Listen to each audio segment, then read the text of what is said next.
Air mata Sumatera. Ketika rumah tak lagi bernama bumi, langit menangis tanpa henti. Rintik yang awalnya ramah berubah menjadi amukan dahsyat yang memecah kesunyian malam di bumi Sumatera. Sungai-sungai yang biasanya mengalir tenang membawa kehidupan, dalam sekejap berubah wujud. Mereka meluap, marah, dan menyapu segala yang dicintai. Di sebuah desa yang tenggelam dalam kenangan coklat, ada kisah Pak Salim. Pria tua itu hanya bisa terduduk lesu di atap rumah. Matanya menerawang ke hamparan air yang menyembunyikan kebun karetnya. Puluhan tahun ia membanting tulang. Setetes demi setetes getah karet mengalir, mengumpulkan mimpi untuk menyekolahkan anak-anaknya. Kini semuanya hilang ditelan banjir. Yang tersisa hanyalah bau lumpur yang menusuk dan kenangan akan tanah subur yang dulu menghidupi.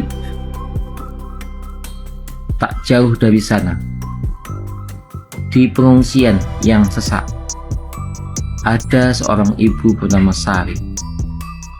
Pelukannya erat pada dua buah balita yang menggigil kedinginan. Matanya tak pernah lepas mengawasi pintu, berharap suaminya pulang dengan selamat dari menyelamatkan dokumen-dokumen berharga. Suara tangis anak-anak yang bukan hanya karena lapar, tapi juga ketakutan, menjadi lapar yang memilukan.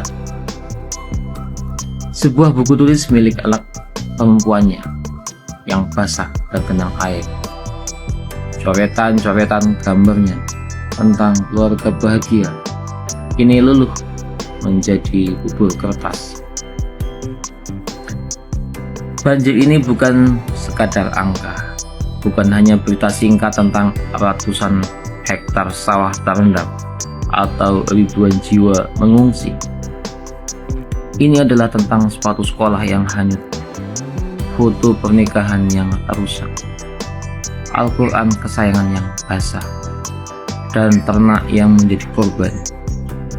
Ini tentang para bapak yang wajahnya lesu melihat usahanya runtuh dalam semalam, tentang para ibu yang harus menyembunyikan air mata demi menenangkan anak-anaknya, tentang masa depan yang tiba-tiba menjadi begitu suram dan tak pasti.